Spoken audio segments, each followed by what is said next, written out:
안녕하세요. 저는 박명자입니다. 올해 72이에요.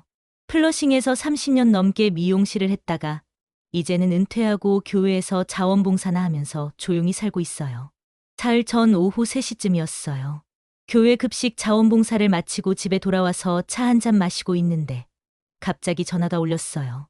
화면에 뜬 번호가 929로 시작하더라고요. 평소 같으면 모르는 번호는 안 받는데 요즘 병원이나 관공서에서도 여러 번호로 걸어오잖아요. 그래서 받았어요. 여보세요? 안녕하세요. 뉴욕 총영사관입니다. 영사관이라고 하니까 갑자기 가슴이 덜컥했어요. 영사관에서 전화가 올 일이 뭐가 있나 싶어서요. 박명자 씨 맞으시죠? 중요한 일로 연락드렸습니다. 목소리가 정말 정중하고 친절했어요. 젊은 남자 목소리였는데 한국말도 또박또박 정확했고요. 네, 맞는데요. 무슨 일이세요? 박명자 씨 명의로 한국에서 개통된 전화번호가 보이스피싱에 사용되고 있다는 통보를 받았습니다. 네, 뭐라고요? 정말 깜짝 놀랐어요. 보이스피싱이라니, TV에서만 보던 일이 저한테 일어나다니. 박명자 씨께서 직접 하신 건 아니지만 명의 도용으로 인한 피해 상황입니다. 지금 한국 경찰과 공조하고 있는 상황이에요. 그런데 저는 한국에 전화번호가 없는데요. 그래서 문제가 된 겁니다. 누군가 박명자 씨 신분으로 불법 개통을 한 거죠. 말하는 게 정말 논리적이고 그럴듯하더라고요. 실제로 명의도용 사건이 많다는 얘기도 들어본 적 있고요. 어떻게 해야 하나요? 지금 담당 검찰과 직접 연결해 드리겠습니다. 잠시만 기다려 주세요. 그러더니 잠깐 기다리라고 하고 통화음이 나왔어요. 진짜 영사관에서 검찰로 연결해 주는 것 같았어요. 1분 정도 지났을 때 다른 남자 목소리가 들렸어요. 이번에는 더 근엄하고 권위적인 목소리였어요. 안녕하세요. 서울중앙지검 김정환 검사입니다. 검사라고 하니까 더 무서워졌어요. 평생 검찰이나 법원 같은 데는 가본 적도 없는데. 박명자 씨, 지금 상당히 심각한 상황입니다. 베트남에서 강상수라는 인물이 박명자 씨 명의로 개설한 계좌가 대규모 마약 조직 자금 세탁에 사용되고 있습니다. 마약이요? 저는 그런 거 전혀 모르는데요. 물론입니다. 박명자 씨는 피해자로 보고 있습니다.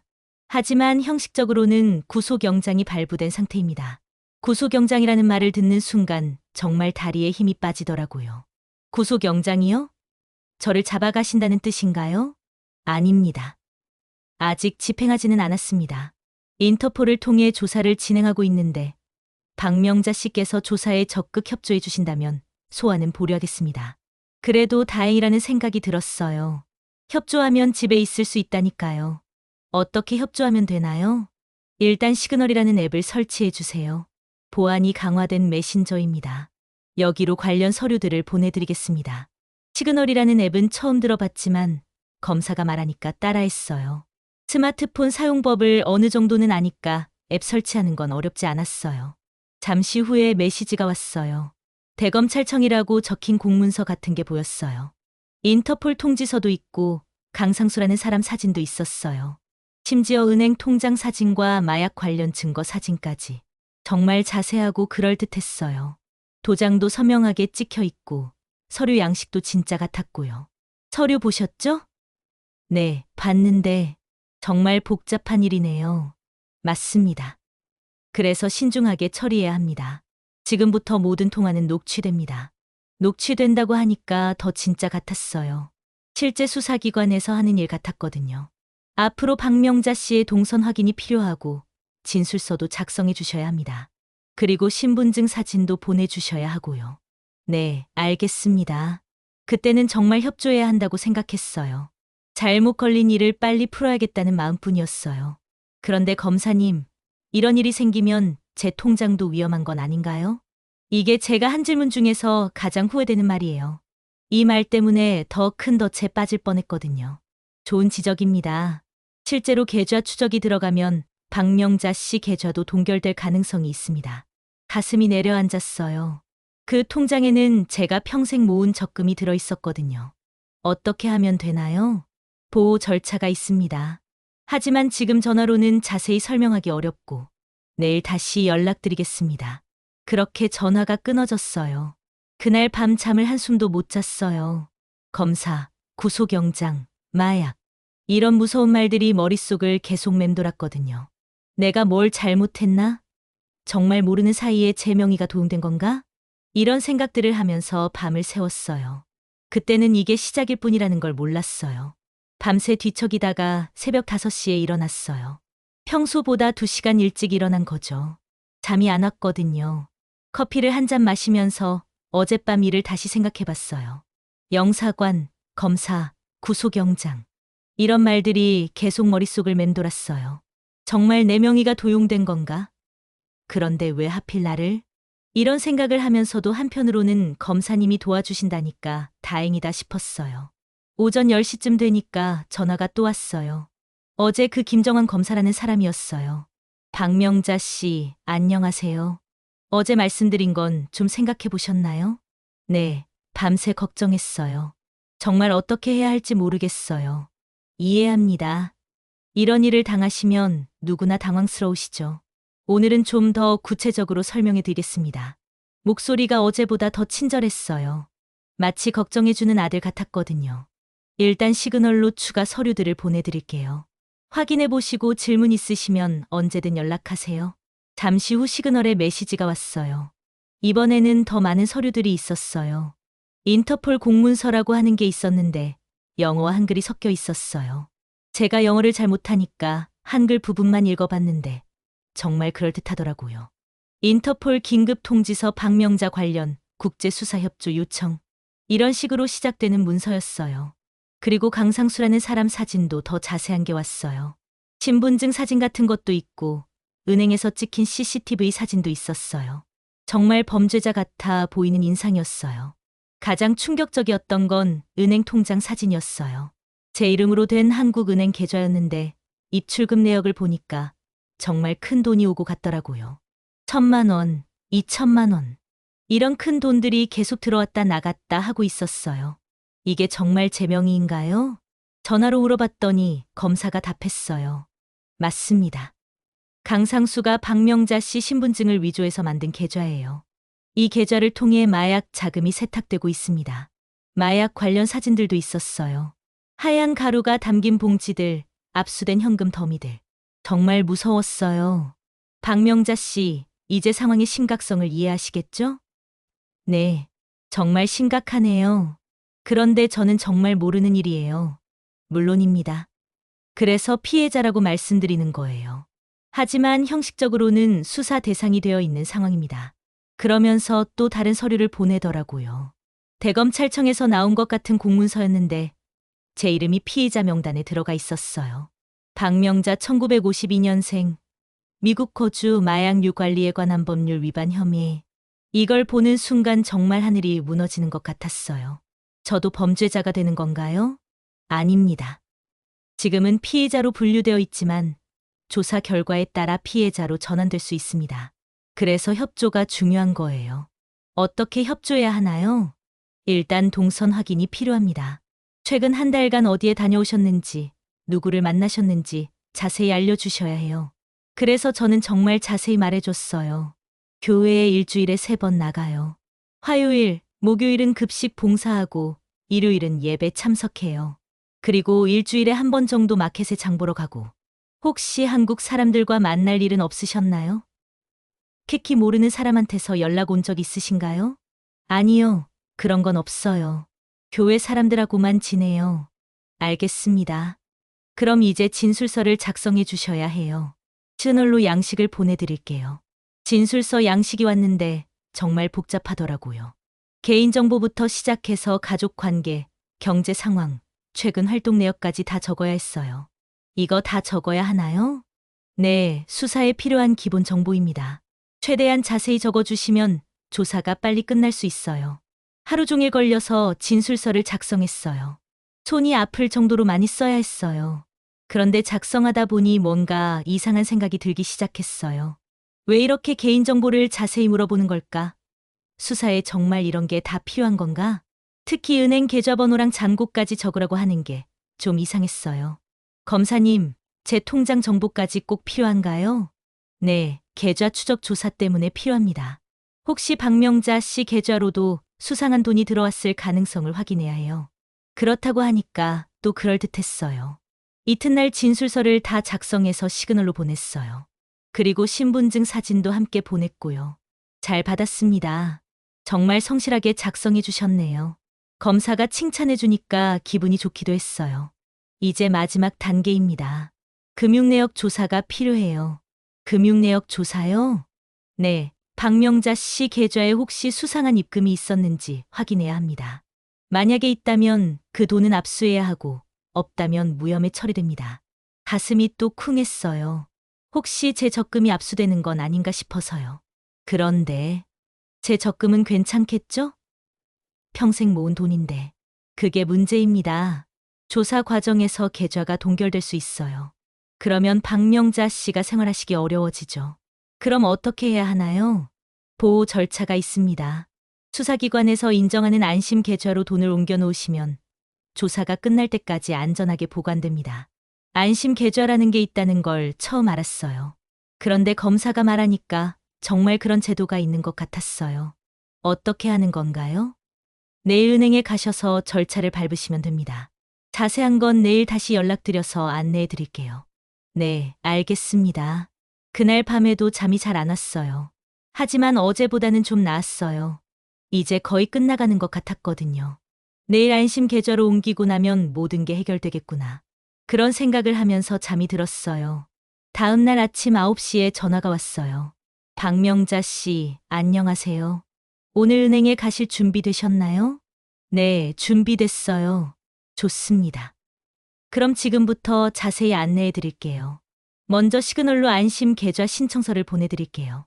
안심 계좌 신청서라는 게 왔는데 역시 정식 서류 같아 보였어요. 대검찰청 로고도 있고 담당자 도장도 찍혀 있었어요. 이 신청서를 프린트해서 은행에 가져가시면 됩니다. 네, 알겠어요. 그리고 중요한 건 은행 직원한테는 검찰 조사라고 절대 말씀하시면 안 됩니다. 왜요? 수사 기밀 때문에 그래요. 만약에 새어나가면 수사에 지장을 줄 수 있어요. 그냥 개인적으로 계좌를 옮기는 거라고만 말씀하세요. 그렇다고 하니까 이해됐어요. 수사 기밀이라는 게 그런 거구나 싶었거든요. 그리고 안심 계좌 번호는 따로 알려드릴게요. 메모해 두셨다가 그 계좌로 이체하시면 됩니다. 계좌 번호를 알려주는데 정말 정식 은행 계좌 번호 같았어요. 혹시 실수로 다른 계좌로 보내시면 안 되니까 이체하기 전에 꼭 저한테 전화 주세요. 계좌번호 다시 한번 확인해 드릴게요. 정말 친절하게 챙겨주는 것 같았어요. 그리고 은행에서 계좌 이체할 때 직원이 뭐라고 물어보면 긴급한 일이 생겨서 급하다고만 말씀하세요. 너무 자세히 설명하지 마시고요. 네, 알겠습니다. 은행에 갈 시간이 되었어요. 가슴이 두근거렸지만 이제 곧 모든 게 해결될 거라는 생각에 발걸음이 가벼웠어요. 하지만 그때는 몰랐어요. 제가 얼마나 위험한 상황에 있었는지, 그리고 은행에서 일어날 일이 제 인생을 바꿀 거라는 걸요. 신청서를 가방에 넣고 검사가 알려준 계좌번호를 메모장에 적어서 은행으로 향했어요. 30년간 모은 제 적금을 안심 계좌로 옮기러 말이에요. 지금 생각하면 정말 아찔한 순간이었어요. 은행에 도착했을 때 가슴이 정말 두근거렸어요. 적금 32,000달러를 안심 계좌로 옮겨야 한다니. 금액이 워낙 크다 보니 떨렸어요. 창구에 앉아서 직원에게 말했어요. 계좌 이체를 하려고 왔어요. 급한 일이 생겨서요. 네. 어느 계좌로 이체하실 건가요? 검사가 알려준 계좌번호를 보여줬어요. 그런데 직원이 번호를 보더니 표정이 좀 이상해졌어요. 고객님, 이체 금액이 얼마나 되시나요? 32,000달러 전체요. 전체 금액을 한 번에 이체하시는 건가요? 혹시 무슨 일이시라도. 네, 검찰 조사 때문에 급해요. 그 말이 나오자마자 직원의 표정이 확 바뀌었어요. 그리고 잠깐 기다리라고 하더니 어딘가로 전화를 걸기 시작했어요. 잠시 후 과장이라고 하는 분이 나왔어요. 고객님, 안녕하세요. 잠깐 상담실에서 이야기할까요? 상담실로 들어가니까 과장이 조심스럽게 물어보더라고요.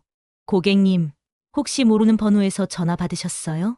네, 영사관에서 연락 왔어요. 그리고 시그널이라는 앱으로 서류를 받으셨나요? 그 말을 듣는 순간 가슴이 철렁했어요. 네, 받았는데 왜 그러세요? 과장이 모니터를 돌려서 보여줬어요. 거기에는 보이스피싱 주의사항이 적혀 있었어요. 고객님이 말씀하신 수법은 요즘 정말 흔한 보이스피싱입니다. 영사관이나 검찰을 사칭해서 안심 계좌라는 말로 돈을 빼가는 거예요. 그런데 서류도 정말 그럴듯했는데요. 요즘은 서류 위주 기술이 정말 뛰어나요. 도장, 로고, 양식까지 완벽하게 만들어요. 과장이 컴퓨터에서 다른 화면을 보여줬어요. 이 계좌번호 보세요. 이미 저희 은행에서 사기 계좌로 신고된 번호예요. 고객님이 이체하려던 바로 그 계좌입니다. 정말 충격이었어요. 제가 받은 계좌번호가 그 목록에 있었거든요. 그럼 검사도 가짜인 건가요? 네, 100% 가짜입니다. 진짜 검찰에서는 절대 이런 식으로 연락하지 않아요. 특히 시그널 앱 사용이나 계좌 이체 요구는 전형적인 사기 수법이에요. 그럼 제가 받은 서류들도 다 가짜라는 말씀이신가요? 그럼요. 인터폴이나 대검찰청에서 일반인한테 직접 서류를 보내지 않습니다. 모든 공식 연락은 공식 채널을 통해서만 이루어져요. 그제야 정신이 번쩍 들었어요. 제가 얼마나 위험한 상황에 있었는지 깨달았거든요. 과장님, 그럼 저는 어떻게 해야 하나요? 일단 그 번호를 차단하시고 더 이상 연락받지 마세요. 그리고 혹시 개인정보를 많이 알려주셨으면 계좌 비밀번호도 바꾸시는 게 좋겠어요. 손이 덜덜 떨렸어요. 제가 진술서에 얼마나 많은 정보를 적어서 보냈는지 생각하니까 소름이 돋았어요. 과장님, 제가 바보였나 봐요. 어떻게 이런 걸 믿을 수가 있었을까요? 아니에요. 요즘 수법이 정말 교묘해요. 어르신들뿐 아니라 젊은 분들도 많이 당하세요. 중요한 건 지금 깨달으신 거예요. 혹시 경찰에 신고해야 하나요? 네, 신고하시는 게 좋겠어요. 녹취나 메시지 캡처 같은 게 있으시면 증거로 제출하시고요. 은행을 나오면서 다리에 힘이 빠졌어요. 만약에 과장이 알려주지 않았다면 제 평생 적금이 다 날아갔을 거예요. 집에 돌아와서 바로 그 번호를 차단했어요. 그리고 시그널 앱도 삭제했어요. 혹시나 해서 영사관 공식 홈페이지를 찾아봤어요. 거기에 공지사항이 있었어요. 영사관 직원 사칭 보이스피싱 주의 영사관에서는 전화로 수사 협조를 요청하지 않습니다. 정말 제가 당한 그 수법 그대로 설명되어 있었어요. 그날 밤 정말 무서웠어요. 정말 만약에 제가 그 돈을 보냈다면 어떻게 됐을까 하는 생각에 잠을 못 잤어요. 다음 날 아침에 퀸즈 DA 사무실에 신고하러 갔어요. 사기 전담 부서가 따로 있더라고요. 담당자가 정말 친절하게 설명해 줬어요. 요즘 이런 수법이 정말 많아요. 할머니께서 잘 대처하셨어요. 제가 시그널에서 캡처해둔 가짜 서류들과 녹취 파일을 모두 제출했어요. 이런 증거들이 있으면 수사에 정말 도움이 됩니다. 같은 조직에서 다른 분들에게도 똑같은 수법을 쓸 테니까요. 집에 돌아와서 통신사에도 연락했어요. 혹시 제 개인정보가 더 새어나갈까봐 걱정돼서요. 계정 보안을 이중 인증으로 바꿔드릴게요. 그리고 모르는 번호 차단 기능도 설정해드릴게요. 은행에서도 계좌 보안을 강화했어요. 비밀번호도 바꾸고 큰 금액 이체할 때는 꼭 본인 확인을 받도록 설정했어요. 며칠 후 교회 어르신 모임이 있었어요. 처음에는 제가 당할 뻔한 이야기를 하기가 부끄러웠어요. 하지만 다른 분들도 알아야 한다는 생각이 들었어요. 제가 얼마 전에 보이스피싱에 당할 뻔했어요. 어르신들이 모두 놀라시더라고요. 명자 씨가 그렇게 조심스러우신데? 네, 저도 완전히 속았어요. 영사관이라고 해서 믿었거든요. 제가 겪었던 일을 처음부터 끝까지 자세히 말씀드렸어요. 특히 어떤 점들이 그럴듯했는지, 어디서 의심을 했어야 했는지도 함께 설명했어요. 첫째, 모르는 번호는 받지 마세요. 정말 중요한 전화면 메시지를 남기겠죠. 둘째, 링크 클릭하지 마시고, 특히 시그널 같은 낯선 앱 설치하지 마세요. 셋째, 보호 계좌나 안심 계좌 같은 건 없어요. 완전히 사기예요. 넷째, 뭔가 이상하다 싶으면 꼭 공식 번호로 재확인하세요. 영사관이면 영사관 홈페이지에 있는 번호로 직접 걸어보세요. 다섯째, 긴급하다거나 비밀 유지하라고 하면 100% 사기라고 보시면 돼요. 어르신들이 정말 진지하게 들어주셨어요. 우리 며느리한테도 말해야겠어요. 맞아요. 젊은 사람들도 요즘 많이 당한다고 하더라고요. 그 중에 한 분이 말씀하시더라고요. 저도 비슷한 전화 받은 적 있어요. 그때는 이상해서 안 받았는데 혹시나 해서 다시 걸어봤더니 통화 중이더라고요. 그래서 며칠 뒤에 또 걸어봤는데도 계속 통화 중이어서 이상하다 싶었어요. 잘하셨어요. 사기꾼들은 한 번에 여러 사람한테 전화하거든요. 몇 주 후에 교회에서 만난 한 할머니가 고맙다고 하시더라고요. 명자 씨 덕분에 저도 안 넘어갔어요. 똑같은 수법으로 전화가 왔는데 바로 끊고 영사관에 확인해 봤더니 사기라고 하더라고요. 그 말을 들으니까 정말 뿌듯했어요. 제가 겪은 일이 다른 분들한테 도움이 됐다는 생각이 들어서요. 지금은 전화가 올 때마다 항상 확인부터 해요. 모르는 번호면 일단 안 받고 혹시 받더라도 개인정보는 절대 알려주지 않아요. 아직도 가끔 그때 생각하면 아찔해요. 만약에 은행 과장이 말려주지 않았다면 정말 생각하기도 싫어요. 하지만 이 일을 통해서 배운 게 있어요.